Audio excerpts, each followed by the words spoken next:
جمہور علماء حنفیہ کہتے ہیں یہ قاعدہ ہے کہ معطوف علیہ کا ایک حکم ہوتا ہے اور معطوف یعنی فاتحہ واجب ہے، تو معطوف علیہ یعنی فاتحہ واجب ہے، تو معطوف یعنی ما فوق الفاتحہ بھی واجب ہوگا۔ لیکن جو لوگ ما زاد علی الفاتحہ کے وجوب کے قائل ہیں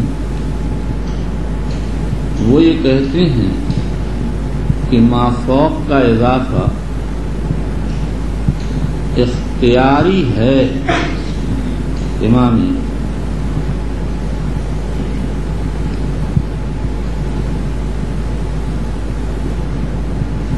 بخاری اور ابن حبان کہتے ہیں کہ عبادہ کی حدیث میں اول تو فصاعداً ثابت نہیں، معمر اس کے نقل کرنے میں منفرد ہے۔ اس کا جواب یہ دیا گیا کہ ابن عیینہ ان کے مطابق ہیں۔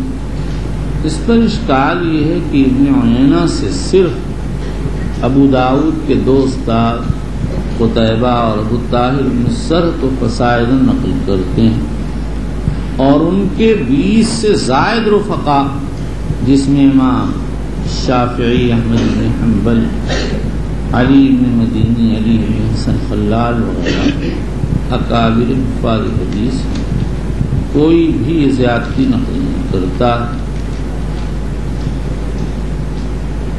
اور اگر اس زیادتی کو ثابت مان لیا جائے تو امام بخاری رضی اللہ عنہ ثانیہ یہ فرماتے ہیں کہ یہ بیان وجود کے لیے نہیں ہے بلکہ یہ تو امر اختیاری ہے، جیسے قطع سارق کے سلسلے میں وارد ہے تقطع الید فی ربع دینار فصاعدا، مقدار نصاب ربع دینار ہے، اس پر ہاتھ بہرحال کٹ جائے گا، مازاد موجود ہو یا موجود نہ ہو۔ علامہ انور شاہ کشمیری نے اس کا جواب یہ دیا کہ فصاعداً آتا ہے انسحاب حکم ما قبل فا الی ما بعد الفا کے لیے، ان وجوباً فوجوباً و ان استحباباً فاستحباباً۔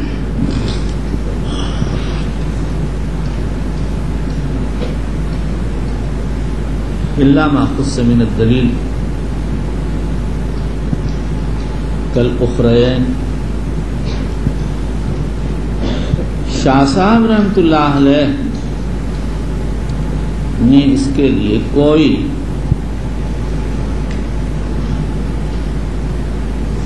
دلیل نہیں پیش کی، صرف کی سلوہ کی الکتاب سے ایک عبارت نقل کر دی، یقال بیتہ بدرہم فصاعدا وقرات جزءا من قضا فصاعدا۔ اور دیکھو جیسے درہم سمن ہے، مازاد بھی سمن، جیسے ایک جز قرات سے تعلق رکھتا ہے، مازاد کا بھی تعلق قرات سے، لیکن یہ کوئی دلیل کافی نہیں ہے، اس لیے کہ اس سے تو صرف اتنا معلوم ہوا کہ ما بعد الفات فما قبل الفا پر، اس سے دونوں کے حکم کی وحدت کیسے معلوم ہوئی؟ بلکہ اس کلام سے معلوم ہوتا کہ پڑھنے والے کا مقصد ایک جز تھا، زائد بھی پڑھ لیا، بیچنے والے کا مقصد ایک درہم پر بیچنا تھا، مزید نفع حاصل کر کے زائد پر بیچ لیا، تو زائد کا لازم ہونا کہاں ثابت ہوا؟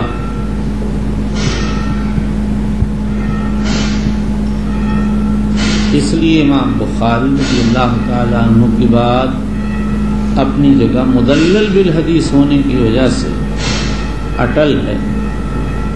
اور اسی کے ساتھ ذرا یہ بھی تو لگا لیجئے ابو ہریرہ فزائدن کے راوی ہیں فمازاد کے، اور وہی یہ کہہ رہے ہیں وَإِلَّمْ تَزِدْ عَلَىٰ أُمِّ الْقُرْآنِ أَجْزَاءَ رواہ البخاری مسلم۔ معلوم ہوتا ہے لفظ فمازاد وجوب کے لیے نہیں، ورنہ ابو ہریرہ اس کے خلاف کیوں فتویٰ دیتے۔ اسی طرح سے فرمایا اقرا بہا فی نفسک، یا فارسی فاتحہ پڑھ لینا چپکے سے۔ اور عبادہ ابن صامت رضی اللہ عنہ سے فصاعدن کی زیادتی نقل کی جاتی ہے، لیکن وہی کہتے ہیں صرف فاتحہ پڑھ لو۔ معلوم ہوتا ہے کہ مزاد واجب نہیں ہے، اور اس کے علاوہ اور بھی بہت سے دلائل ہیں جس سے استدلال کیا جاتا ہے۔ جو لوگ اکتفا بالفاتحہ کو کے قائل ہیں اور ضم سورت کو واجب نہیں کہتے ہیں، انہوں نے ابو ہریرہ کے قول، ابو ہریرہ کی حدیث ما اسمع رسول اللہ صلی اللہ علیہ وسلم اسمعناکم ما اخفیناہ منکم وَإِن لَّمْ تَزِدْ عَلَىٰ أُمِّ الْقُرْآنِ اجزاءت کو دلیل پیش کیا۔ دوسری دلیل یہ ہے کہ امام احمد ابن خزیمہ وغیرہ نے ابن عباس سے ایک روایت نقل کی ان رسول اللہ صلی اللہ علیہ وسلم جاء فصلی رکعتین لم یقرأ فیہما الا بفاتحۃ الکتاب، لیکن اس روایت میں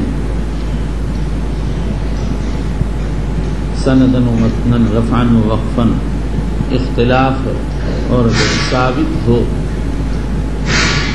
تو ہو سکتا ہے کہ لیلۃ المبیت سے مختصر ہو، اور ہو سکتا ہے لم یزد کے معنی صورت کاملہ کا اضافہ نہیں کیا۔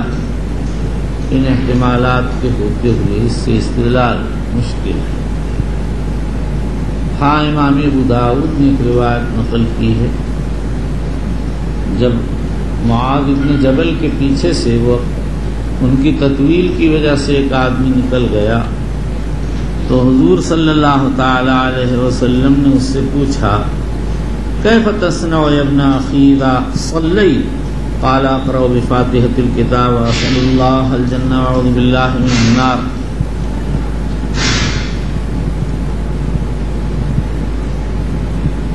رواہ ابو داؤد۔ اس سے معلوم ہوتا ہے اس کی صرف فاتحہ کافی ہے، نبی اکرم صلی اللہ علیہ وسلم نے اس پر سکوت فرما لیا، واللہ تعالی اعلم۔ چوتھا مسئلہ، جمہور علماء فرماتے ہیں نماز میں قرأت ہے سری ہو جائے گی۔ سوید بن غفلہ کہتے ہیں سری نمازوں میں قرأت نہیں کی جائے گی۔ یہی ابن عباس سے روایت نقل کی جاتی۔ عبداللہ بن عبید اللہ بن عباس کہتے ہیں کہ ہم چند جوانوں کے ساتھ ابن عباس کے پاس گئے تو ہم نے ایک جوان سے کہا، ابن عباس سے پوچھا اکان رسول اللہ صلی اللہ علیہ وسلم یقرأ بالظہر والعصر؟ ابن عباس نے جواب دیا لا۔ ہم نے کہا لعلہ کان یقرأ فی نفسہ، قال خمسا هذه شر من الاولى کان عبدا مامورا بلغ ما ارسل به۔ لیکن ان کی رواہ ابو داؤد النسائی، لیکن ان کی روایت مردود ہے۔ عام صحابہ کرام رضی اللہ تعالی عنہ حضور صلی اللہ تعالی علیہ وسلم سے سری نمازوں میں قرأت نقل کرتے ہیں۔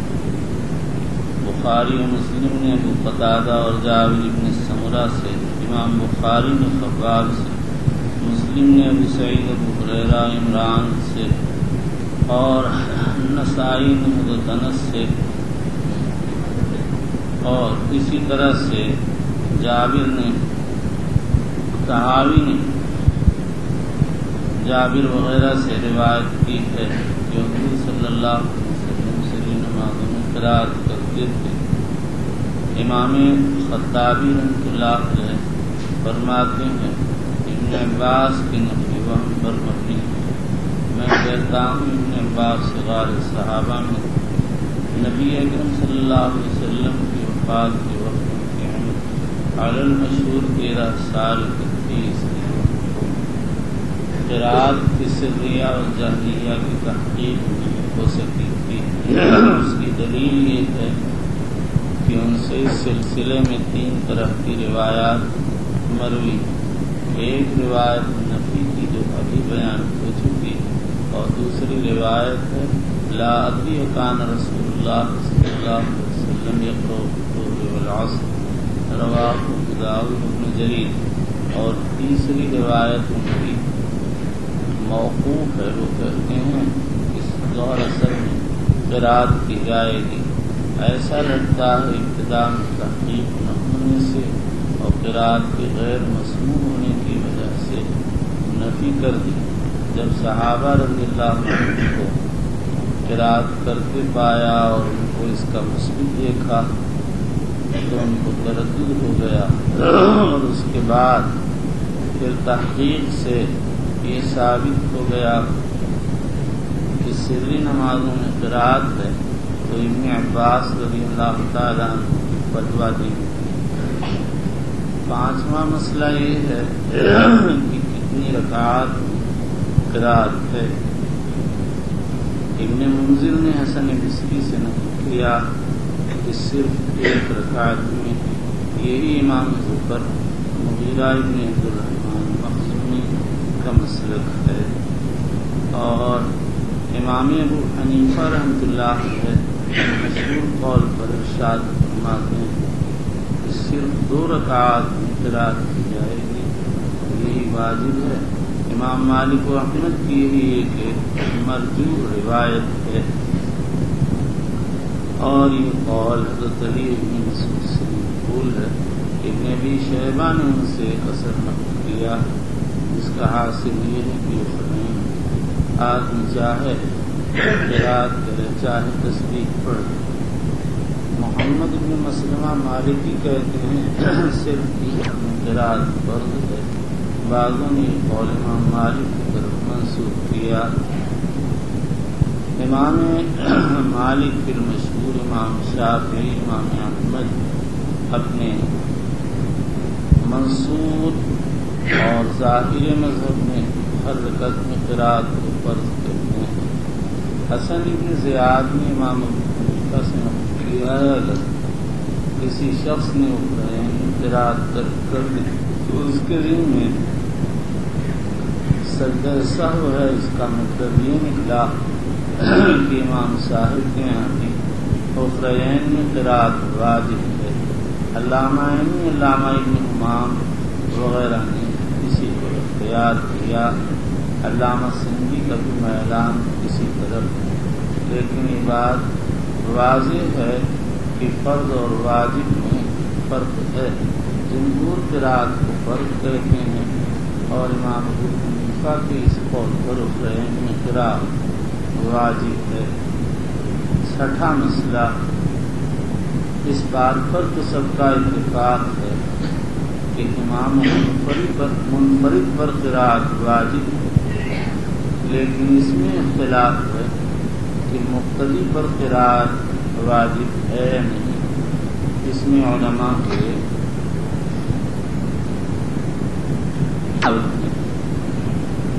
امام شافعی رحمہ اللہ اپنے مشہور قول میں فرماتے ہیں مقتدی پر ہر نماز میں قرات واجب ہے، خاص جہری ہو یا سری۔ امام مزنی نے یہی ان سے نقل کیا، اور ابن منذر نے اور ابو اسحاق شیرازی قویدی کے حوالے سے بھی امام شافعی سے فرمایا۔ اسی قول کو امام بخاری، ابن خزیمہ، خطابی اور بیہقی اور عام شافعیہ نے اختیار کیا، اس کے بالمقابل امام حنیفہ، امام مالک اور امام احمد بن حنبل،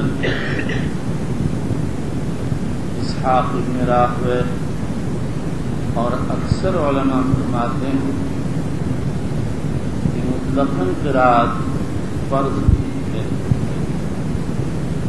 تیسرا قول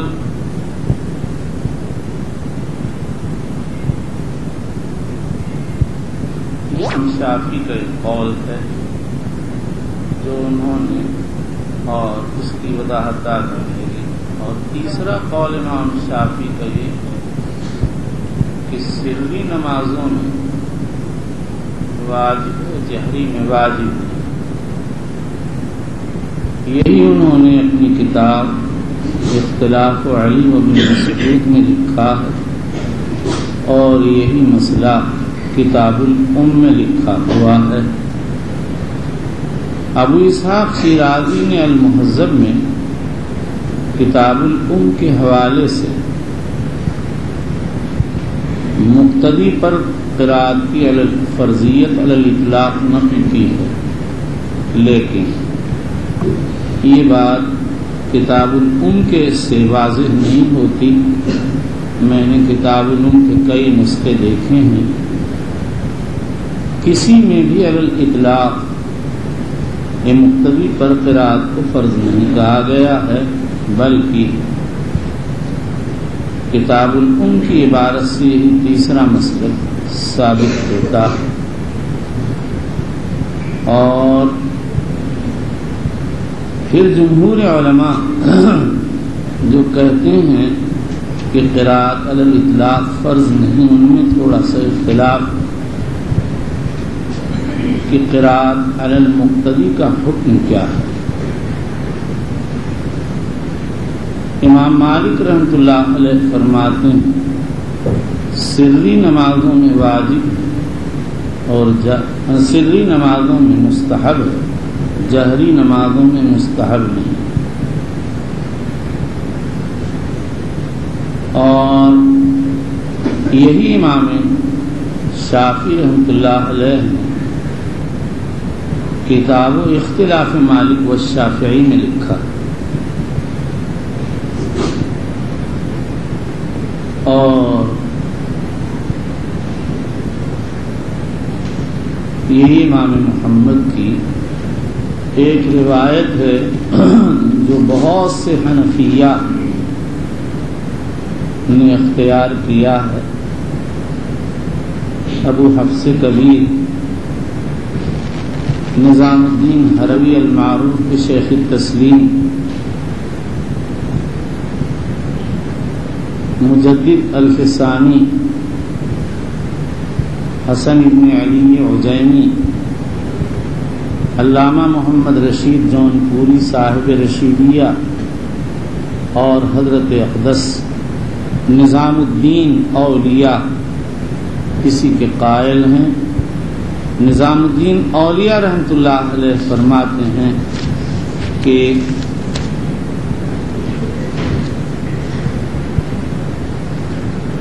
مقتدی کو فاتحہ پڑھنا چاہیے اور بسم اللہ سے آغاز کرنا چاہیے تاکہ نماز بالاجماع صحیح ہو جائے اور آدمی احوط پر عامل بنے اور اختلاف ائمہ سے خارج ہو جائے۔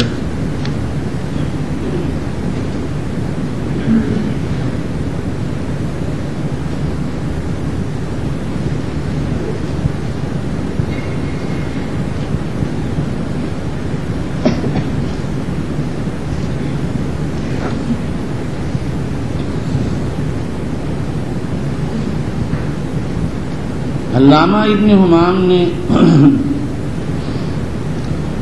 حنفیہ کا مذہب یہ نقل کیا ہے کہ قرات خلف الامام مکروہ تحریمی ہے۔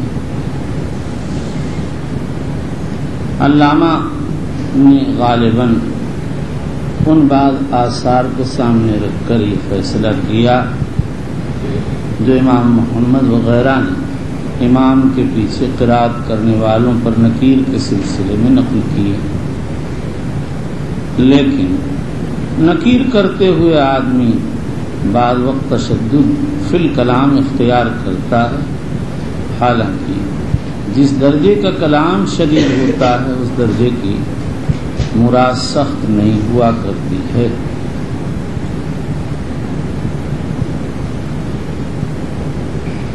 امام ابو حاتم حبان بستی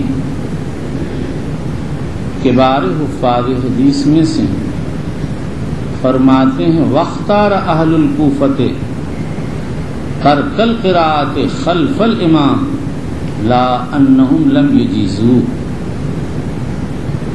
اہل کوفہ قراءت خلف الامام کے ترک کو اختیار کرتے ہیں، یہ نہیں کہ اس کو ناجائز کہتے ہیں۔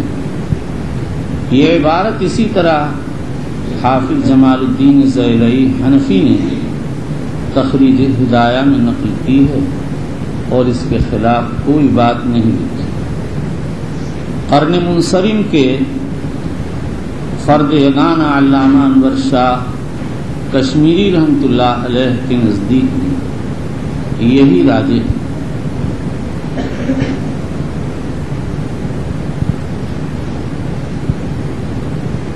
اور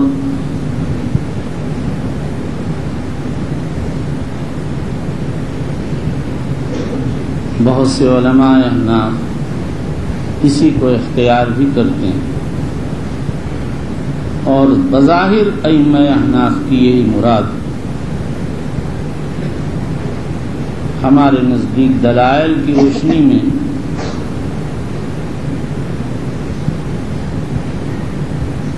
مذاہب سابقہ کا تیسرا قول یعنی وجوب القراءۃ فی السریہ وعدم الوجوب فی الجہریہ راجح ہے، اور یہی ہم نے مسلم میں بیان کیا تھا اور یہی آج بیان کریں گے۔ جو لوگ یہ کہتے ہیں کہ مقتدی پر قرات فرض ہے، انہوں نے یہاں کئی دلائل پیش کیے۔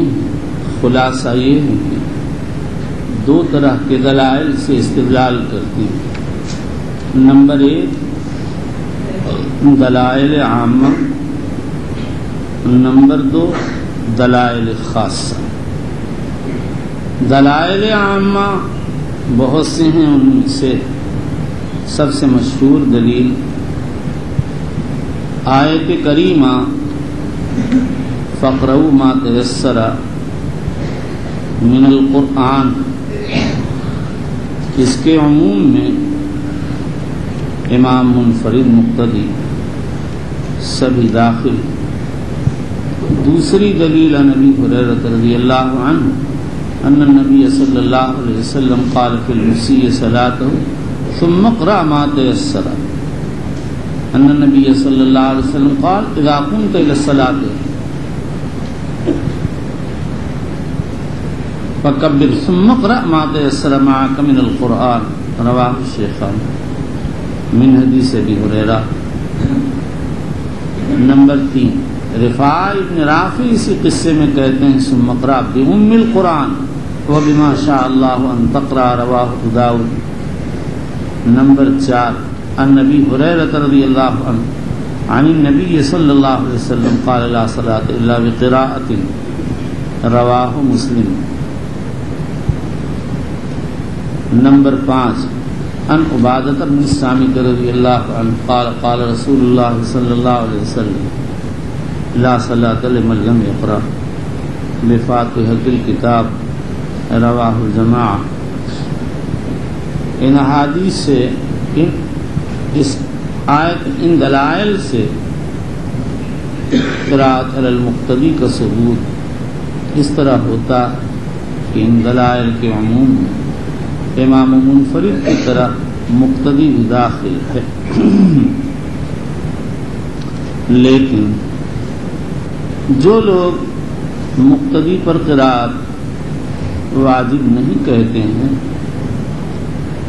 وہ اس کے جوابات دیتے ہیں اور کہتے ہیں کہ فقرؤ وغیرہ میں قرأت سے قرأت حکمیہ مراد ہے۔ قرأت کی دو قسمیں ہیں، قرأت حقیقیہ اور قرأت حکمیہ۔ قرأت حقیقیہ تو ظاہر ہے یہ ہے کہ انسان خود پڑھے، اور قرأت حکمیہ یہ ہے کہ خود تو نہیں پڑھتا لیکن قاری کے حکم میں شمار کیا جاتا ہے، اور یہ حالت مقتدی کی ہے، اس لیے کہ اس نے اپنی طرف سے امام اپنا نمائندہ مقرر کر دیا ہے، اس کا قرأت کرنا مقتدی ہی کا قرأت کرنا ہے۔ دیکھو اگر کچھ لوگ اپنی درخواست لے کر بادشاہ کے یہاں جاتے ہیں تو اپنی طرف سے ایک شخص کو وکیل مقرر کرتے ہیں، وہی ان کی طرف سے بات چیت کرتا اور درخواست اور گزارشات پیش کرتا، اور اس کی بات سب کی طرف سے نمائندگی ہونے کی وجہ سے سب کی بات سمجھی جاتی ہے، لیکن حقیقی متکلم وکیل ہوتا اور باقی حاضرین حکمی متکلم ہوتے ہیں۔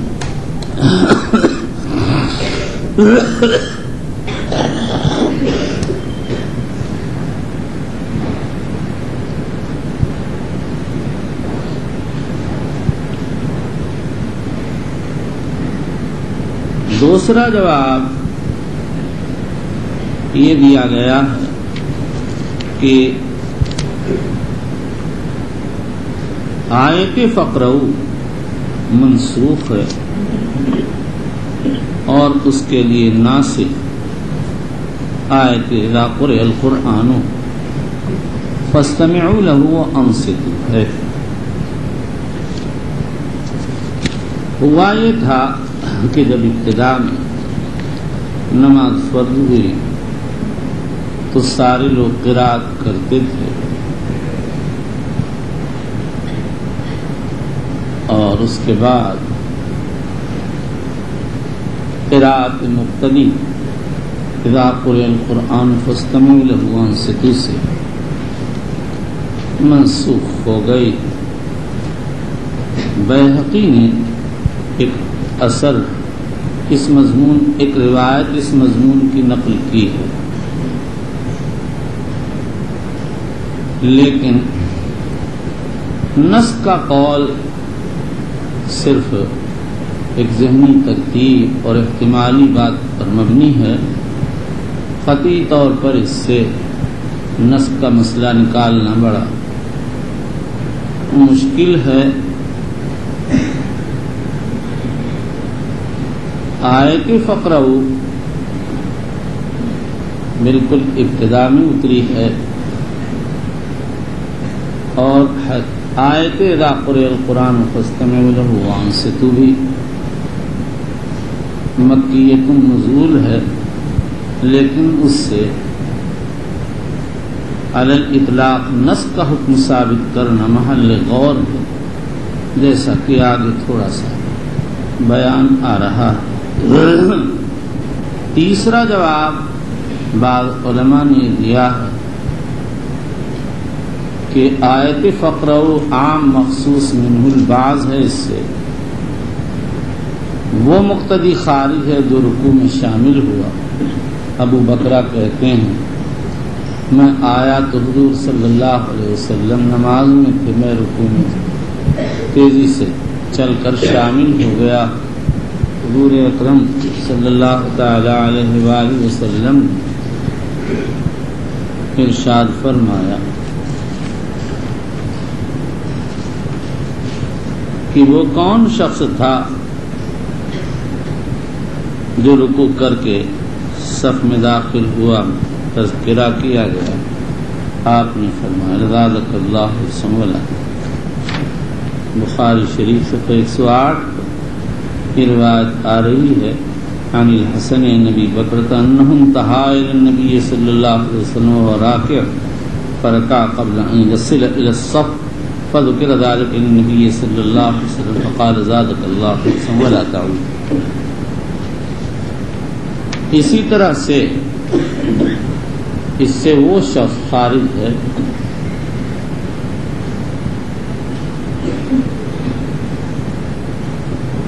جو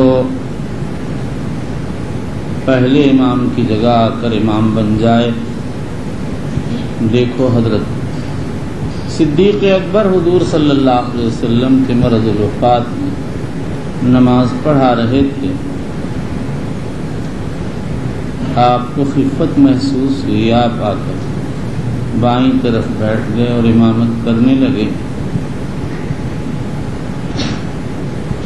ابن ماجہ میں ہے فأخذ القراءة من حيث بلغ ابو بکر. ابو بکر جہاں پہنچے تھے وہیں سے قراءت شروع کر دی. اس سے معلوم ہو گیا کہ دوسرے امام سے کے ذمے فاتحہ کی قراءت نہیں. اور یہ قاعدہ ہے کہ جب کسی نص میں تخصیص داخل ہو جاتی ہے تو اس میں احتمال آ جاتا ہے. جیسے بات کی تخصیص ہو گئی, مزید کی تخصیص کا امکان باقی رہتا. اس لیے یہاں پر فقرؤ کے عموم سے مقتدی بھی مستثنی قرار دے دیا جائے گا, کیونکہ مقتدی کا فریضہ استماع و انصات لآیت اذا قرئ القرآن فاستمعوا له وانصتوا. بعض علماء نے ایک چوتھا جواب دیا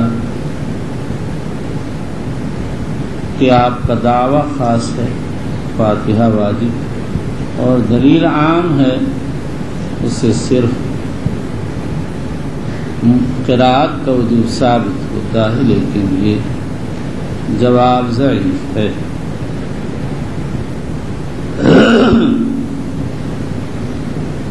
مقصود تو مقتدی پر قراءت کا وجوب بتانا ہے, اور جب وجوب ثابت ہو گیا تو اس کے بعد صرف اتنی سی بات رہ جاتی ہے کہ کیا واجب ہے, وہ دوسرے دلائل سے معین کی جائے گی. عبادہ ابن ثابت رضی اللہ عنہ کی حدیث مختصر کے کا جواب یہ دیا گیا کہ یہ منفرد پر محمول ہے. امام ابو داؤد اسماعیلی نے سفیان بن عینہ سے, اور امام ترمذی نے امام احمد بن حنبل رحمۃ اللہ علیہ سے یہی نقل کیا. امام طحاوی اور موفق ابن قدامہ فرماتے ہیں کہ یہ حدیث محمول ہے غیر مقتدی پر,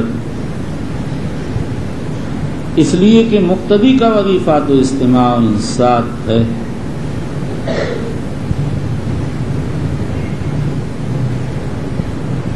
یہاں پر سوال یہ کہ آیت اذا قرئ القرآن فاستمعوا له وانصتوا مکیۃ النزول ہے, اور عبادہ ابن صامت کی حدیث لا صلاۃ لمن لم یقرأ بفاتحۃ الکتاب مدنی ہے. تو اس حدیث مدنی سے آیت مکیۃ النزول کے ذریعے تخصیص کیسے صحیح ہوگی؟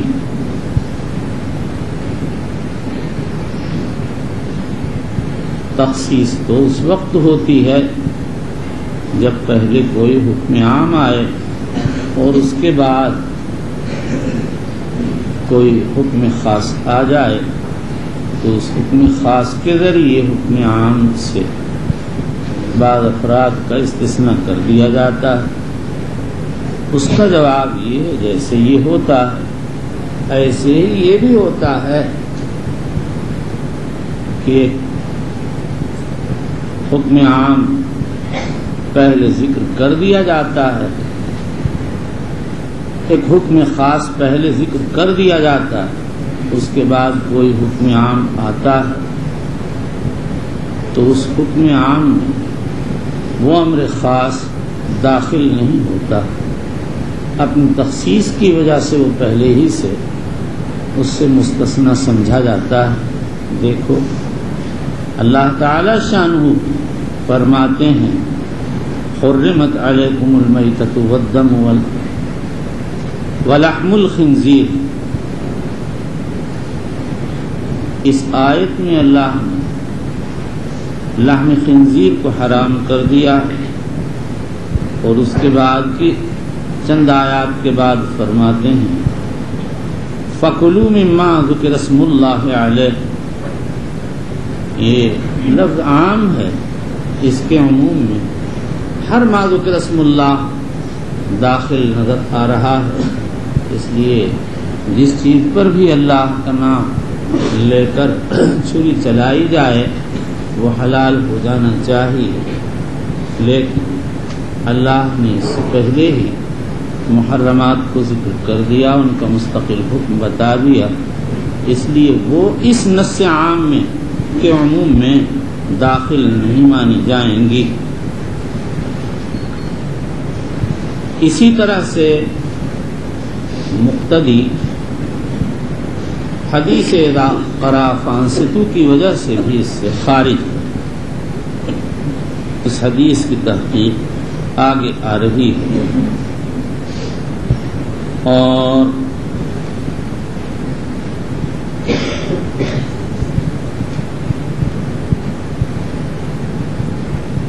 ایک تیسری دلیل مقتدی پر عدم وجوب کی یہ پیش کی گئی، ایک تیسرا قرینہ اس تخصیص کا یہ پیش کیا گیا ہے کہ عبادہ کی حدیث میں فصاعدن کی زیادتی وارد جو مازادہ کے وجوب کو چاہتی ہے، اور کوئی بھی جمہور علماء میں مقتدی کے حق میں مازادہ کے وجوب کا قائل نہیں، اور قاعدہ ہے کہ معطوف علیہ کا حکم ایک ہوتا ہے، لہذا جب مازادہ علی الفاتحہ واجب نہیں تو فاتحہ بھی واجب نہیں ہوگی، لیکن یہ مسئلہ بڑا طول طلب ہے، اور میں پہلے بیان کر چکا ہوں کہ فصاعدن کا ثبوت ہے یا نہیں ہے، اور اگر ہے تو اس کا کیا مطلب ہے۔ البتہ مقتدی کے استثناء کرنے پر ایک اشکال یہ ہے کہ امام بیہقی رحمہ اللہ تعالی نے یہی حدیث نقل کی ہے، اس میں وارد ہے لا صلاۃ لمن لم یقرأ بفاتحۃ الکتاب خلف الامام، اس سے صاف یہ معلوم ہوتا ہے کہ مقتدی پر قرأت فرض ہے، اور وہ بھی لا صلاۃ کے عموم میں، اور اس کی نماز بھی لا صلاۃ کے عموم میں داخل ہے، اور اس امام بیہقی رحمۃ اللہ علیہ نے زیادتی کو صحیح قرار دیا۔ اس کا جواب یہ ہے کہ یہ زیادتی شاذ ہے، ثابت نہیں ہے، اور اس کی دلیل یہ ہے کہ خلف الامام کی زیادتی نقل کرنے میں محمد بن یحییٰ الصفار منفرد ہے عثمان بن عمر سے، اس کے دوسرے رفیق امام دارمی ہیں، وہ یہی روایت عثمان بن عمر سے جب نقل کرتے ہیں تو یہ زیادتی نقل نہیں کرتے، اور پھر عثمان بن عمر اس زیادتی کے نقل کرنے میں منفرد ہے۔ ابن وہب یہی روایت یونس سے نقل کرتا ہے، اور بغیر اس زیادتی کے نقل کرتا ہے. اخرجہ مسلم رحمہ اللہ تعالی. اور پھر یونس ابن وہب کی روایت عثمان ابن عمر کی روایت میں اس زیادتی کے نقل کرنے میں منفرد ہیں. اور زہری کے تمام تلامذہ یہی روایت جب نقل کرتے ہیں تو یہ زیادتی نقل نہیں کرتے. انہی میں ابن عیینہ، صالح ابن کیسان، مالک، قرہ ابن عبد الرحمن، عقیل ابن خالد، شعیب ابن ابی حمزہ، اوزاعی، موسیٰ ابن عقبہ. ابن عیینہ کی روایت ائمہ ستہ نے، صالح کی روایت مسلم نے، اور موسیٰ ابن عقبہ کی روایت طبرانی نے معجم صغیر میں تخریج کی ہے، اور باقی روایت کی روایتیں بہقی نے تخریج فرمائی ہیں.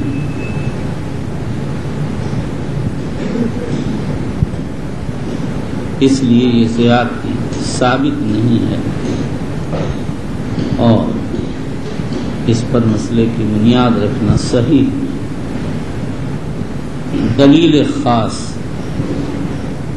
عن عبادۃ بن الصامت رضی اللہ عنہ قال كنا خلف رسول اللہ صلی اللہ علیہ وسلم فی صلاة الفجر فقرأ رسول اللہ صلی اللہ علیہ وسلم فثقلت علیہ القراءة فلما فرغ قال لعلكم تقرؤون خلف امامكم قلنا نعم حزنا یا رسول اللہ قال لا تقرؤوا الا بفاتحة الكتاب فإنه لا صلاة لمن لم يقرأ بها.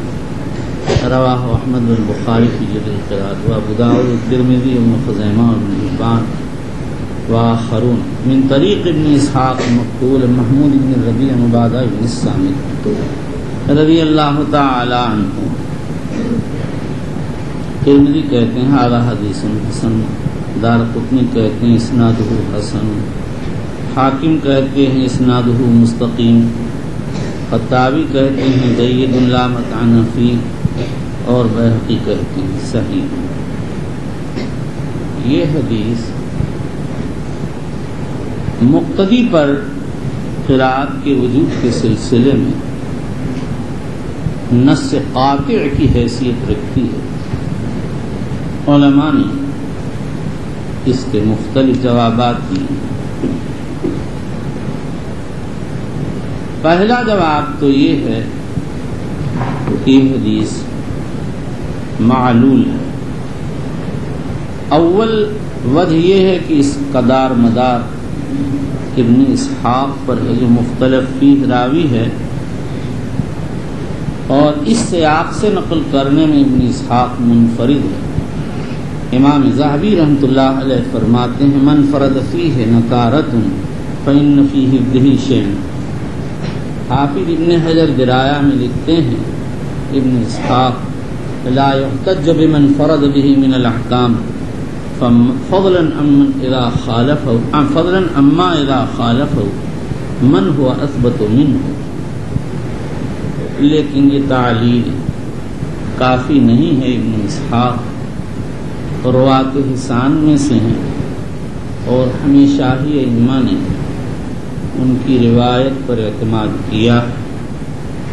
امام بخاری نے ذکر القراءۃ میں، ابن خزیمہ، ابن حبان، حاکم نے اپنی صحاح.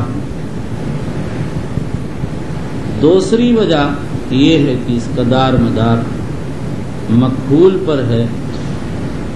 وہ ثقہ فقیہ ہے، لیکن ذہبی کہتے ہیں کان یدلس، اور یہ روایت معنعنا نقل کرتا، وعنعنۃ المدلس لا يقبل. اس پر اس کا جواب یہ ہے کہ مقبول کا مذہب کسی حدیث کے مطابق ہے، اس لیے یہ بعید ہے کہ اس نے اس حدیث میں تدلیس کی ہو اور کسی ضعیف سے روایت دے کر اس پر اپنے مذہب کی بنیاد رکھ دی ہو. نمبر 3، اس کی سند میں اضطراب ہے. کبھی مقبول کہتا ہے عبادہ، کوئی واسطہ نہیں لاتا. کبھی کہتا ہے ام محمود ابن الربیع عن عبادہ، اور کبھی کہتا ہے عن نافع ابن محمود عن عبادہ. یہ سب وجوہ ابو داؤد میں اور دارقطنی و بیہقی میں وارد. اور کبھی کہتا ہے کچھ اور،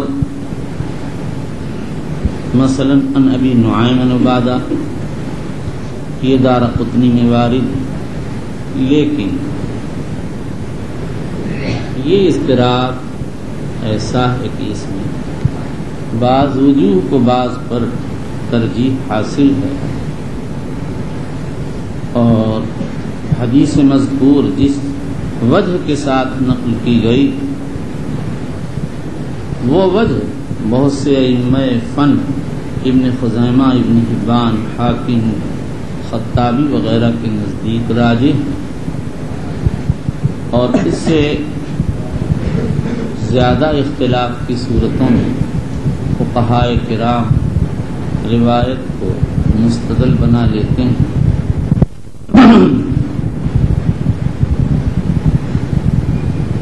یہ ہے کہ یہ حدیث شریف زیادہ سے زیادہ اباحت مرجوحہ پر دلالت کرتی ہے، اس لیے کہ اس میں وارد ہے لا تفعلوا الا بفاتحة الكتاب فإنه لا صلاة لمن لم يقرأ بها. لا اور الا نفی و استثناء ہے، اور نفی کے بعد استثناء اباحت پر دلالت کرتا.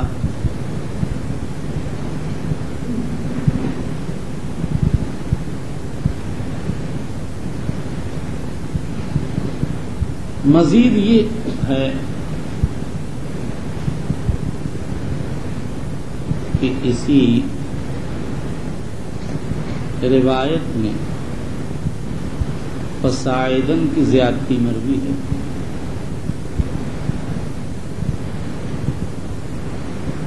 جو مسلم اور ابو داؤد میں وارد ہے.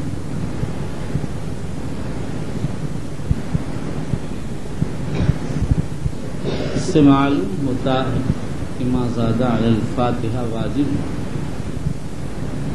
اور مقتدی پر ما زاد علی الفاتحہ واجب نہیں، تو فاتحہ بھی واجب نہیں. اس لیے کہ معطوف علیہ کا حکم ایک ہوتا ہے. مزید یہ ہے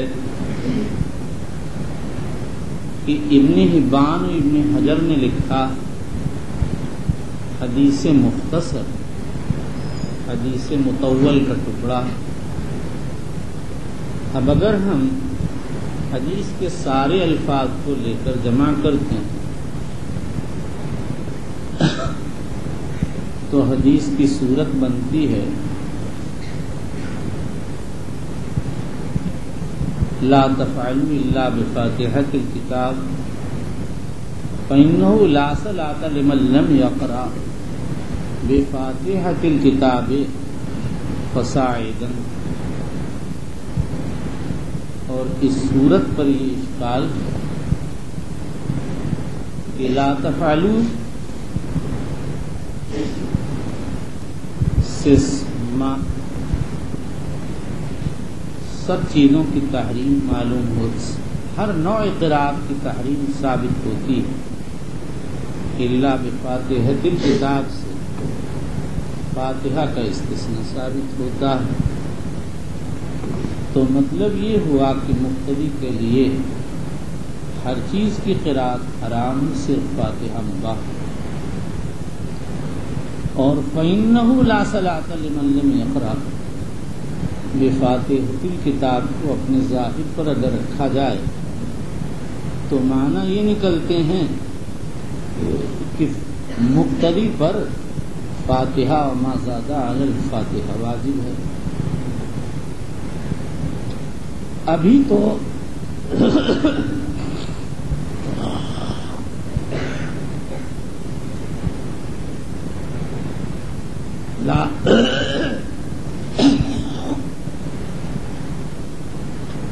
لا تفعلوا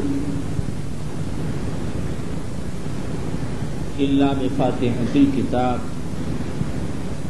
کے ذریعے ما فوق الفاتحہ کی تحریم کی گئی اور فاتحہ کی اباحت کی گئی، اور فوراً فاتحہ و ما زاد علی الفاتحہ کو واجب کہا جا رہا۔ یہ صریح تعارف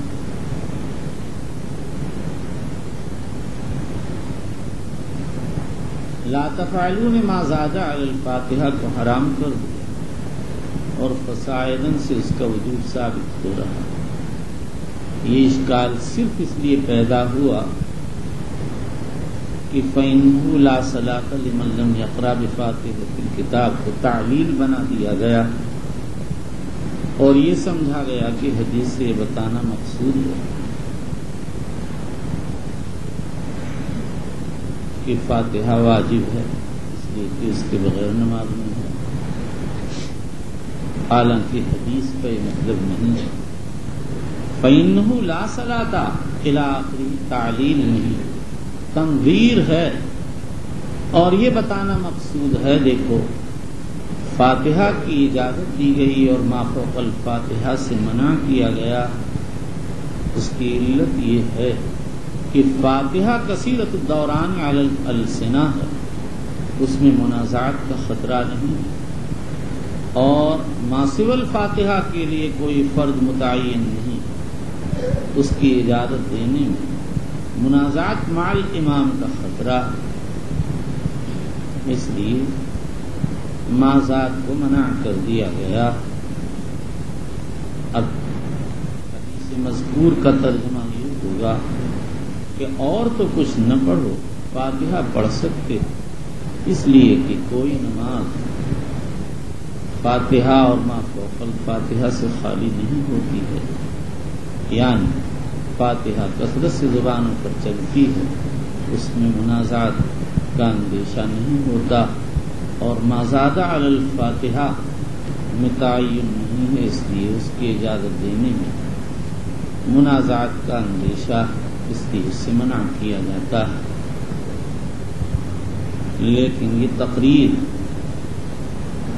3 مقدمات پر مبنی ہے۔ پہلا مقدمہ تو یہ ہے کہ نفی کے بعد استثناء مفید اباحت، یہ جمہور کا مسلک ہے، اور بعض احناف کا مشہور مسلک یہ ہے کہ استثناء بعد الحظر مفید وجوب ہوتا ہے۔ اور دوسرا مقدمہ یہ ہے کہ فصاعداً کی زیادتی ثابت ہے، حالانکہ محدثین کرام کی زیادتی کو، عام محدثین زیادتی کو ثابت نہیں مانتے ہیں۔ امام بخاری اور ابن حبان کہتے ہیں کہ زیادتی کے نقل کرنے میں معمر منفرد، اس کا جواب یہ دیا گیا کہ ابن عیینہ اس کی مطابقت کرتے ہیں، وہ حدیث ہو خرجہ ابو داؤد۔ اس پر یہ اشکال ہے کہ ابن عیینہ کے صرف 2 تلمیذ قتیبہ ابن سعید اور طاہر ابن سرح، تو ابن عیینہ سے زیادتی نقل کرتے ہیں، اور ان کے 20 سے زائد تلامذہ امام شافعی، احمد بن حنبل، حمیدی، حسن بن علی خلال وغیرہ یہی روایت بغیر اس زیادتی کے نقل کرتے ہیں۔ یہ اس بات کی صاف دلیل کہ ان دونوں کو اس زیادتی کے نقل کرنے میں وہم ہو گیا، اور جن لوگوں نے یہ لکھ دیا کہ شعیب بن ابی حمزہ اور اوزاعی کی روایتوں میں بھی یہ زیادتی ہے، وہ ایک مجمل سی بات ہے ضرور، لیکن ایسے طرق سے وارد جو غیر معتبر ہے، معتبر طرق میں اس کا کوئی تذکرہ نہیں ہے۔ اور جب یہ زیادتی عبادہ کی حدیث میں ثابت ہی نہیں، تو اس کے بعد ما زاد علی الفاتحہ کا وجود ہی نہیں نکلا جو حدیث کی اول و آخر میں تعارض ثابت کر کے حدیث کے آخر کو تنزیل پر محمول کرنے پر مجبور کرے. اور تیسرا مقدمہ یہ ہے کہ حدیث مختصر و مطول دونوں ایک ہی ہیں. یہ بھی واجب التسلیم نہیں ہے، اور اگر اس کو تسلیم ہی کیا جاتا ہے تو پھر فصاعدن کو بالیقین تسلیم نہیں کیا جائے گا، اس لیے کہ شارع علیہ الصلاۃ والسلام سے یہ بعید ہے کہ بالکل خلاف متبادل کوئی بات فرمائیں. جب اس طرح کی بات کہی جاتی ہے ایسا نہ کرنا، یہ کر لینا اس کے بغیر تو بات صحیح ہی نہ ہوگی. ہر آدمی یہ سمجھتا ہے کہ ثانی اول کے لیے تعلیل تو شارع علیہ السلام سے بعید ہے کہ وہ تعلیل کے بجائے تنزیل کے انداز پر کلام فرمائیں. اس سے بہتر اور واضح شکل تو یہ تھی کہ شارع علیہ السلام یہ کہہ دیتے لا تفعلوا الا بفاتحۃ الکتاب فإنه لا منازعۃ فیہ.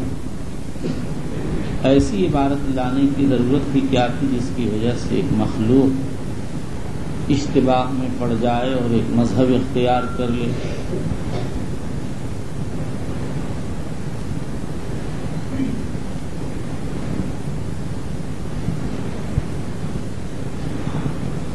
تیسرا جواب بعض علماء نے یہ دیا کہ یہ حدیث منسوخ ہے اور اس کے لیے ناسخ ابن عکیمہ لیثی کی وہ روایت ہے جو ہم آگے بیان کریں گے. حاصل اس کا یہ ہے کہ ایک مرتبہ نبی اکرم صلی اللہ علیہ وسلم نے جہری نماز سے فراغت کے بعد فرمایا کیا کسی نے میرے ساتھ نماز پڑھی؟ ایک آدمی نے کہا ہاں یا رسول اللہ. آپ نے نکیر کی فرمائیں گے اقول ما لی انازع القرآن فانتهى الناس عن القراءة مع رسول اللہ صلی اللہ تعالی علیہ وسلم رواہ مالک و ابو داؤد ترمذی وغیرہ. لیکن اس روایت جو فانتهى الناس عن القراءة ہے وہ عام نہیں ہے، بلکہ اس میں فیما جہر فیہ رسول اللہ صلی اللہ علیہ وسلم کی قید لگی ہوئی ہے.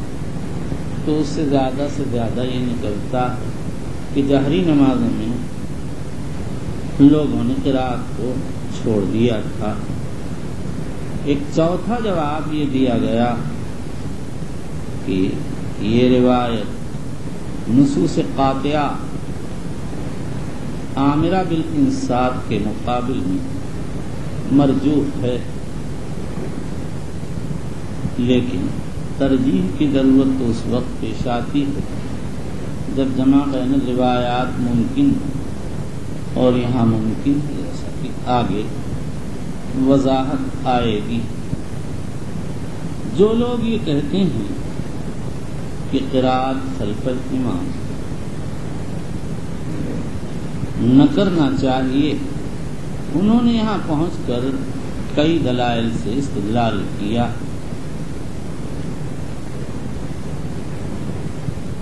اس کا اگر تجزیہ کیا جائے تو وہ دلائل 4 طرح کے ملتے ہیں. نمبر 1 وہ نصوص ہیں جس میں اجتماع و انصات کا حکم دیا گیا.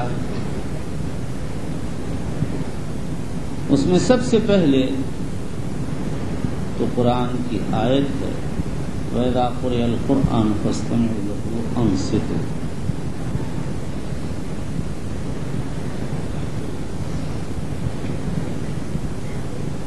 اس کا جواب اس پر جمہور علماء فرماتے ہیں یہ آیت قرات خلف الامام کے بارے میں اتری ہے.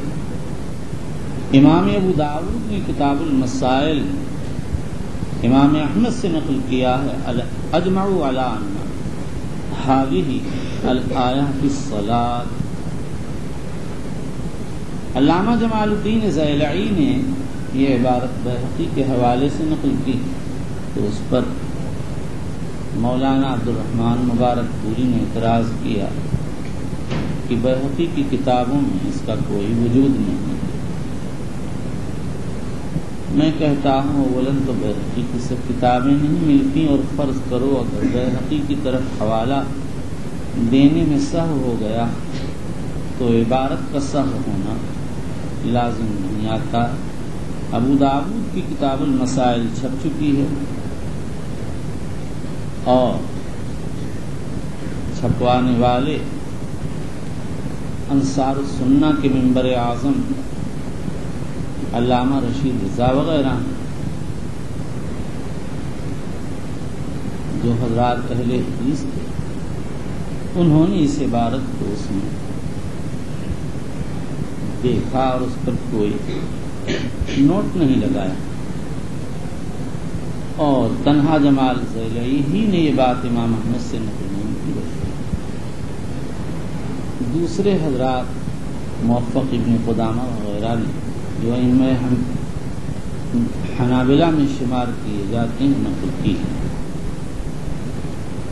دوسری دلیل ابو موسیٰ الاشعری کی حدیث ہے، قال علمنا رسول اللہ صلی اللہ علیہ وسلم الصلاۃ وقال اقیموا الصفوف ولیؤمکم احدکم فاذا کبر الامام فکبروا واذا قرأ فانصتوا۔ رواہ احمد ومسلم وابو داؤد وابن ماجہ وابو عوانہ وابن المنذر والدارقطنی وغیرهم من طریق سلیمان التیمی عن قتادہ عن یونس بن جبیر عن ابن عبد اللہ الرقاشی عن ابی موسیٰ الاشعری رضی اللہ تعالی عنہ۔ وهذا الحديث صححه احمد بن حنبل واسحاق بن راهويه ومسلم بن الحجاج وابو جعفر بن جرير وابو بكر الاسرم وابن المنذر وابن عبد البر وكذا صححه المنذري وابن تيمية وابن كثير وغيرهم۔ امام ابو داؤد بزار ابو علی نیشاپوری حاکم دارقطنی بیہقی نے اس کی تضعیف کی اور کہتے ہیں کہ وَإِذَا قَرَأَ فَأَنصِتُوا کی زیادتی نقل کرنے میں سلیمان التیمی منفرد ہیں۔ امام مسلم اور ابن منذر نے اس کا جواب دیا کہ سلیمان التیمی حافظ حدیث اور ثقات میں سے ہیں، وزیادات الثقات معتبرۃ۔ دوسرا جواب یہ ہے کہ سلیمان التیمی منفرد ہیں، ان کے تین متابع عمر ابن عامر، سعید ابن ابی عروبہ، ابو عبیدہ مجاع ابن زبیر العتکی۔ عمر ابن عامر کی روایت بخاری نے جزء القراءۃ میں تعلیقاً تخریج فرمائی ہے، اور عمر ابن عامر اور سعید ابن عروبہ کی روایتیں امام ابن عدی دارقطنی اور بیہقی نے بطریق سالم ابن نوح العطار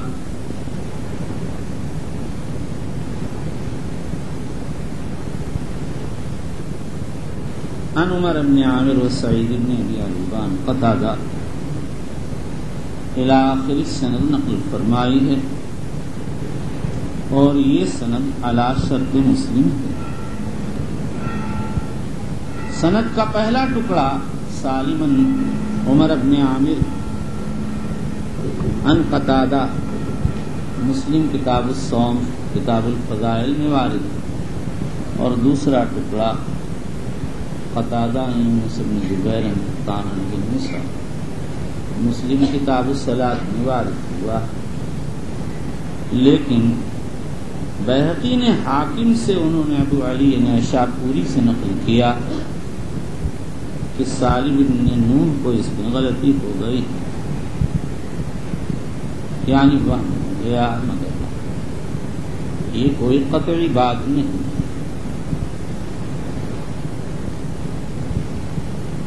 وہم کی کوئی وجہ ہونا چاہیے، کسی راوی کا کسی زیادتی کے ساتھ منفرد ہو جانا اس کے وہم کی یقینی دلیل نہیں ہے۔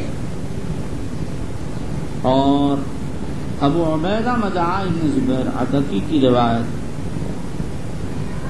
ابو عوانہ نے تخریج فرمائی اور وہ ثقات کی سے روایت کرنے کے باب میں معتبر و معتمد ہیں، جیسا کہ امام ابن حبان نے اپنی کتاب الثقات میں لکھا۔ امام احمد فرماتے ہیں لم یکن بہ باس، امام ابن عدی کہتے ہیں یکتب حدیث۔ امام نووی رحمہ اللہ تعالی ارشاد فرماتے ہیں کہ ابو داؤد وغیرہ کی تضعیف مسلم کی تصحیح پر مقدم ہے۔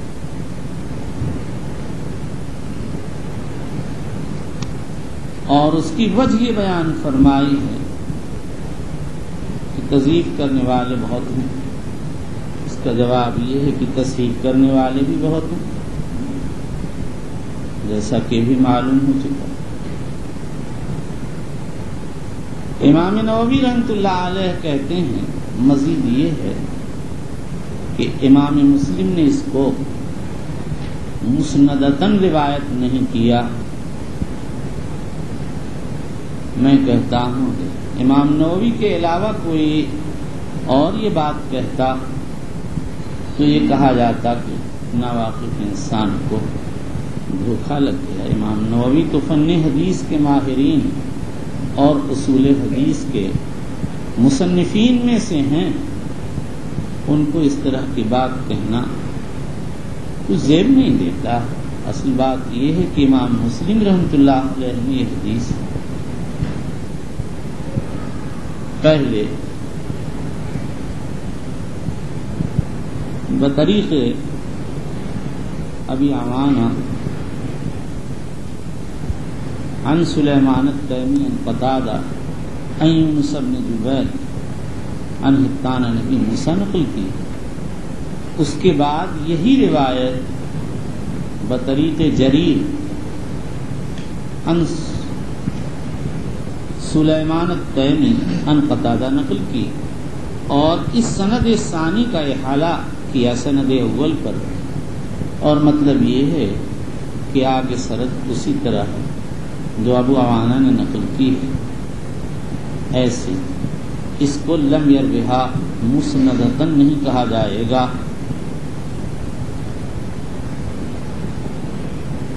امام بخاری نے اعتراض کیا لم یذکر سلیمان التیمی سماعا من قتادہ ولا قتادہ من یونس بن جبیر۔ اس کا جواب یہ ہے کہ اسی سند میں ابو داؤد میں سنن ابی داؤد میں سلیمان التیمی کے قتادہ سے اور قتادہ کے یونس بن جبیر سے سماع کی تصریح وارد ہوئی ہے، اور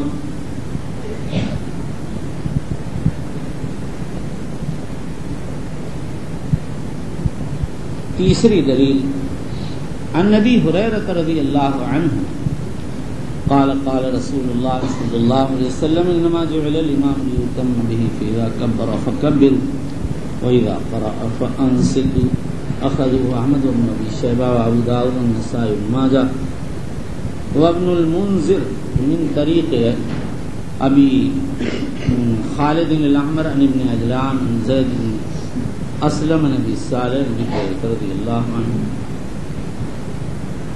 امام مسلم نے اس کی تصحیح کی جس وقت مسلم کے سامنے اس کتاب مسلم پڑھی جا رہی اور ابو موسیٰ اشعری کی روایت آئی تو ابو بکر نے اخت ابی نضر نے روایت پر کلام کیا۔ امام مسلم نے فرمایا تريد احفظ من سلیمان. ابو بکر نے کہا فحدیث ابی ہریرہ. امام مسلم نے فرمایا ہوا صحیح. ابو بکر نے کہا لما لم تضعه ها هنا. امام مسلم نے جواب دیا لیسا کل شیء صحیح عندي وضعته ها هنا انما وضعته ها هنا ما اجمعوا علیہ. بلقینی وغیرہ نے لکھا ہے کہ ما اجمعوا علیہ مخصوص امام احمد، سعید بن منصور، عثمان بن ابی شیبہ وغیرہ کا اجماع مراد ہے.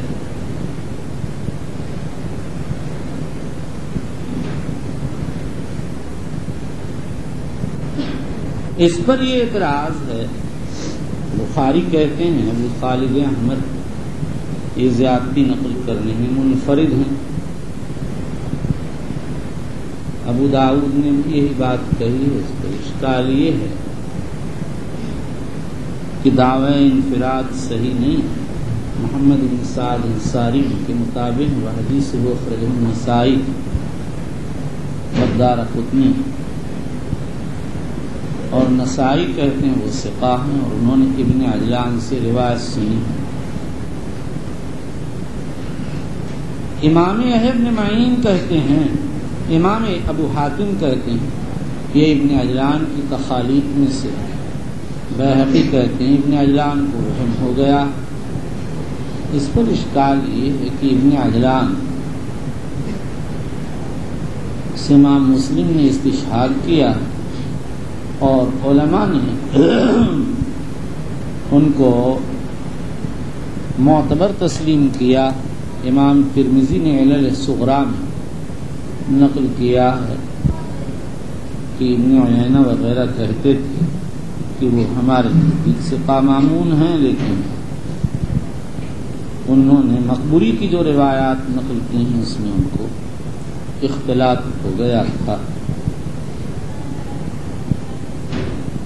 ان تمام روایات کا جمہور کی طرف سے مختلف انداز سے جواب دیا گیا ہے. نمبر 1، بیہقی کہتے ہیں معنی یہ ہے انصتوا عن الجہر، امام کے پیچھے جہر نہ کرو. اس پر یہ اشکال ہے کہ اگر امام سے قرات کر رہا ہو تو عادتاً مقتدی جہراً قرات نہیں کرتا، الا کہ کبھی اتفاقاً بلا ارادہ کچھ آواز بلند ہو جائے. اور ابن خزیمہ کہتے ہیں اس کے معنی انصتوا من کلام الناس. اس پر اشکال یہ کہ امام کے پیچھے لوگ نماز میں شریک ہونے کے لیے آتے ہیں، بات چیت کرنے کے لیے نہیں آتے ہیں. نمبر 3، امام بخاری فرماتے ہیں کہ اس کے معنی انصتوا فی الجہریہ، یا معنی ہے انصتوا عند قراءۃ الامام. جب امام قراءت کر رہا اس وقت تم قراءت نہ کرو، انصات کرو اور سکتات میں پڑھ لو. یا اس کے معنی ہے انصتوا عما سوى الفاتحہ، فاتحہ کے ما سوا سے سکوت کرو، فاتحہ کے تعاقب کی وجہ سے اس کو پڑھ لو. لیکن علامہ ابن تیمیہ کہتے ہیں فاتحہ تو افضل السور القرآن ہے. تعجب کی بات ہے کہ امام کے پیچھے اس کے استماع و انصات کا حکم نہ ہو اور ما سوى الفاتحہ کے استماع و انصات کا حکم دیا جائے. دوسری دلیل یہ ہے کہ حضور صلی اللہ علیہ وسلم نے قرات خلف الامام پر نکیر فرمائی. عمران بن حسین کی روایت میں وارد ایک مرتبہ حضور صلی اللہ علیہ وسلم ظہر کی نماز پڑھ رہے تھے، فجعل الرجل يقرأ خلفه بسبح اسم ربك الأعلى فلما انصرف قال أيكم قرأ. قال رجل نعم یا رسول اللہ قال ما لي انازع القرآن ظننت ان بعضكم حضور نے فرمایا تم قرأ قال رجل حضور نے فرمایا لقد ظننت ان بعضكم خالدني رواہ مسلم و ابو داؤد. اسی طرح سے ابو ہریرہ کی روایت میں ہے کہ ایک مرتبہ حضور صلی اللہ علیہ وسلم نے جہری نماز پڑھی اور سلام پھیرنے کے بعد فرمایا کہ کیا تم لوگ میرے ساتھ نماز قرات کرتے؟ ایک ہم نے کہا ہاں. حضور نے فرمایا مالی منازع القرآن.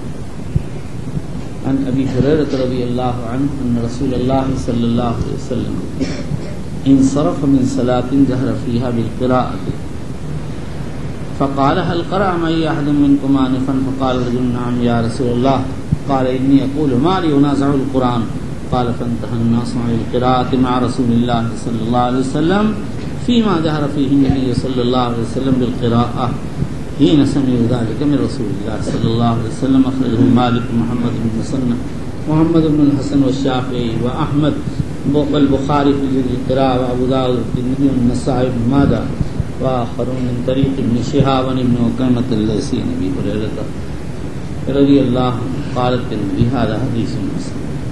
امام نووی رحمۃ اللہ علیہ فرماتے ہیں علماء نے تحسین ترمذی پر نقیل کی ہے اور اس حدیث کے ذوق پر اتفاق ہے کیونکہ ابن عکیمہ مجہول راوی ہے.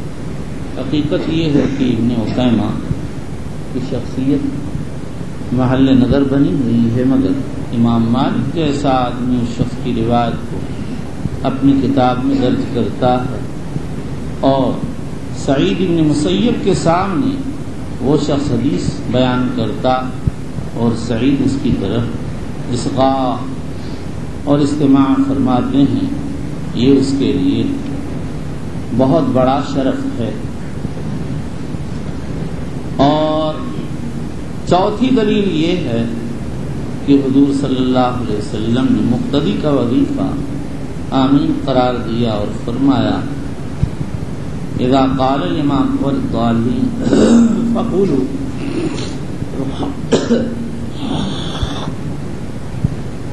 آمین.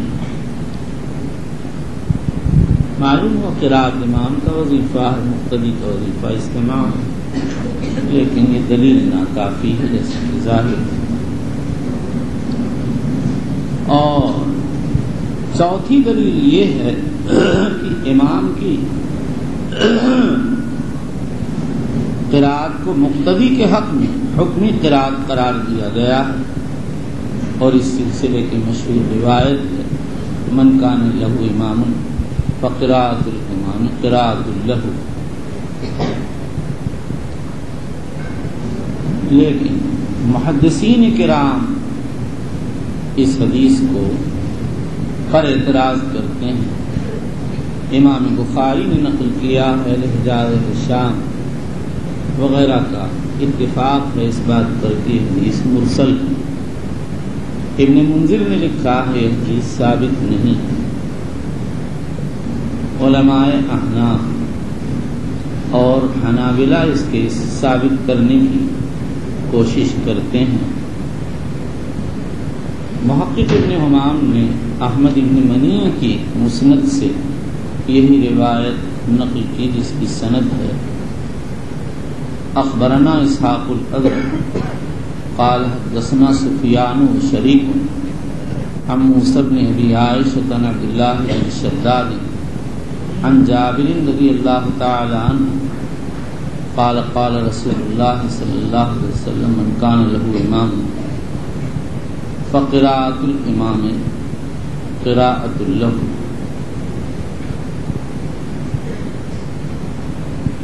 علامہ ابن حمام کہتے ہیں یہ حدیث اس حدیث کی سند علی شرط الشیخین، لیکن میرا تجربہ یہ ہے کہ اسحاق ازرق بعض وقت عام روات کے خلاف سند یا متن نقل کر دیتے ہیں.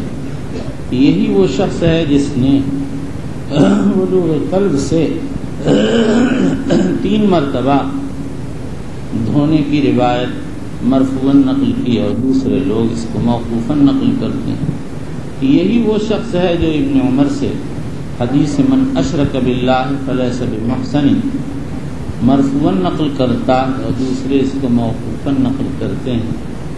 یہاں بھی بظاہر سفیان و شریک سے اس کو موصولاً نقل کرنے میں اس آدمی کو وہم ہوا ہے، اور اس کا قرینہ یہ ہے کہ ابن ابی شیبہ نے المصنف میں ہی روایت نقل کی تو فرمایا اخبرنا شریک و جریر عن موسیٰ بن ابی عائشہ عن عبداللہ بن شداد عن النبی صلی اللہ علیہ وسلم قال قال رسول اللہ صلی اللہ علیہ وسلم من کان له امام فقراءته له قراءۃ. یہی روایت امام محمد نے امام ابو حنیفہ کے حوالے سے نقل کی ہے.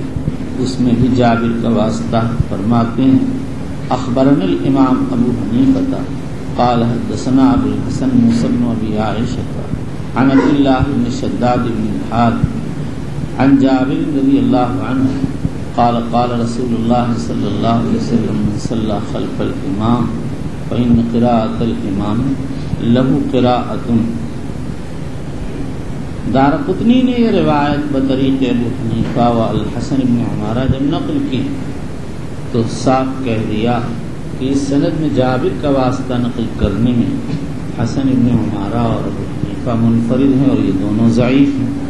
حسن بن عمارہ کی تضعیف تو ایک معروف حقیقت ہے، لیکن امام ابو حنیفہ کی تضعیف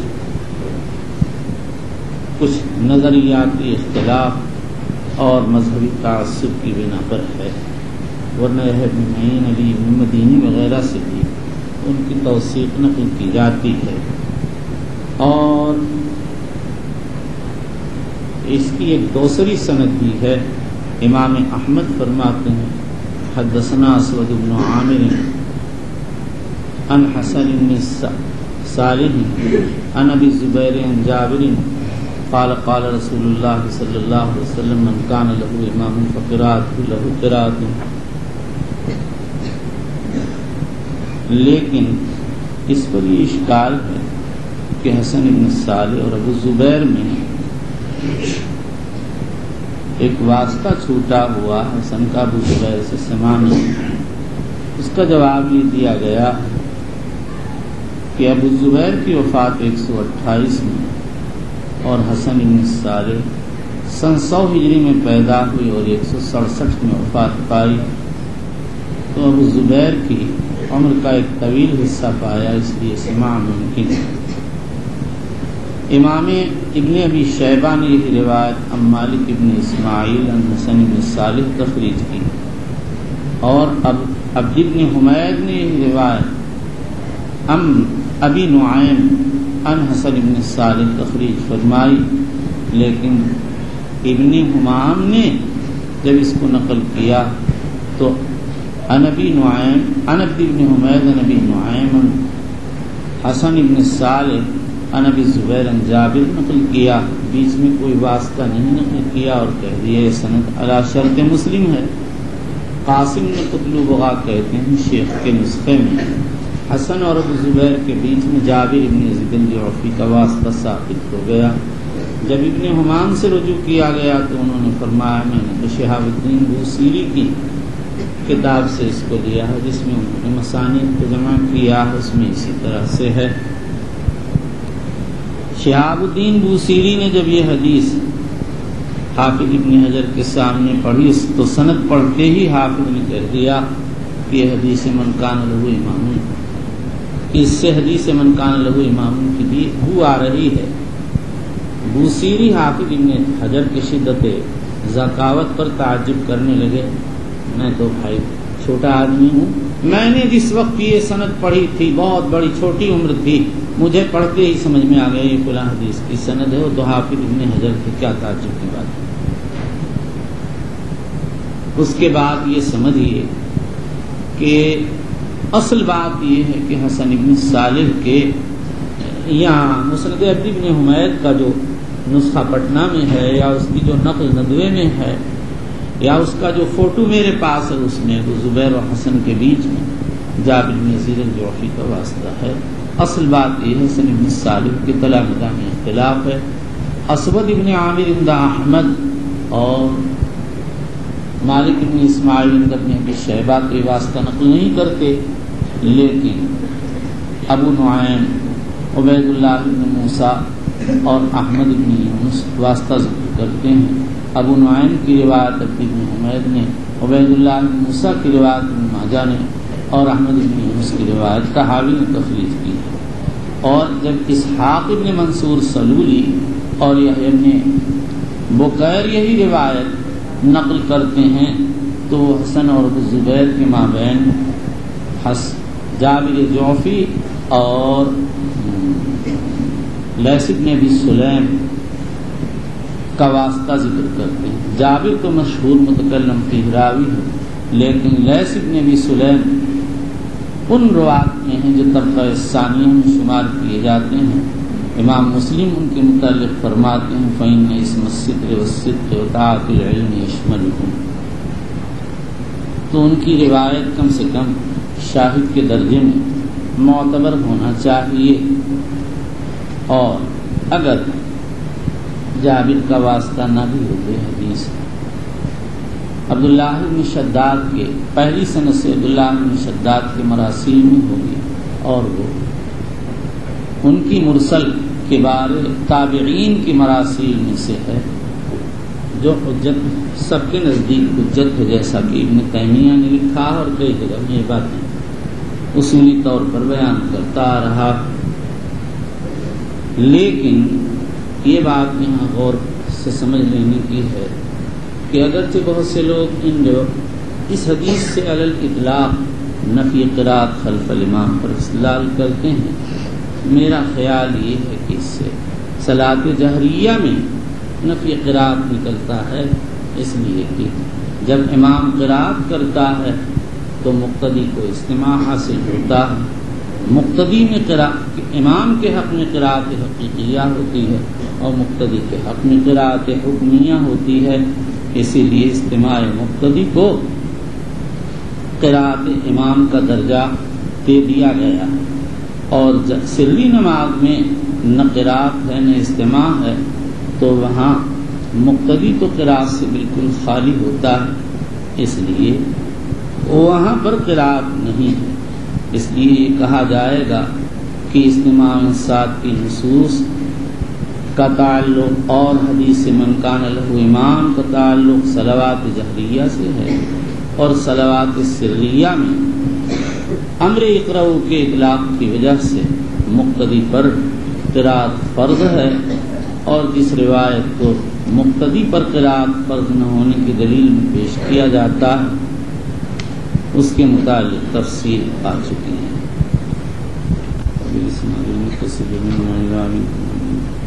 رسول اللہ صلی اللہ علیہ وسلم ابی عبداللہ محمد بن اسماعیل البخاری رضی اللہ عنہ وارضاه ونفعنا بعلومه وأبشرنا في زمرته قال حدثنا موسى قال حدثنا أبو الرحمن قال حدثنا عبد الملك بن مالك جابر بن سمرة قال شكا أهل الكوفة سعدا إلى عمر فعزله، اہل کوفہ نے حضرت عمر رضی اللہ تعالی عنہ کی شکایت کی۔ یہاں تو اجمال آئیں گا، اس کی کچھ تفصیل معلوم ہوگی۔ فعزله، تاکہ لوگوں کو مزید شکوہ پیدا ہو کر انتشار نہ ہو۔ واستعمل علیہم عمارا، حضرت عمار کو امام الصلاۃ مقرر کیا ابن مسعود کو بیت المال پر اور عثمان ابن حنیف کو مساحت عرض پر، چونکہ نماز سے متعلق شکوہ تھا اس لیے صرف حضرت عمار کا تذکرہ کیا گیا۔ فشکوا حتی ذکروا انہ لا یحسن یصلی فارسل الیہ فقال یا ابا اسحاق هؤلاء يزعمون انک لا تحسن تصلی قال اما انا والله فإني كنت اصلي بهم صلاة رسول الله صلی اللہ تعالی علیہ وسلم ما اخرم عنها، میں تو ان کو نبی اکرم صلی اللہ علیہ وسلم کی نماز پڑھاتا تو اس میں کوئی کمی نہیں کرتا تھا۔ علامہ عینی کہتے ہیں مصنف نے اسی سے ترجمہ ثابت کی کیونکہ نبی کریم صلی اللہ علیہ وسلم کی صلاۃ میں قرات ہوتی ما اخرم ما انقص اصلی صلاۃ العشاء فارقد فی الاولین وخف فی الاخرین العشاء بفتح العین ثم شین مقطوعہ ثم الف اسی طرح تمام نسخ میں بالفتح والمد واقع ہوا. جرجانی کے نسخے میں ہے العشی، عشی زوال کے بعد کے وقت کا نام ہے.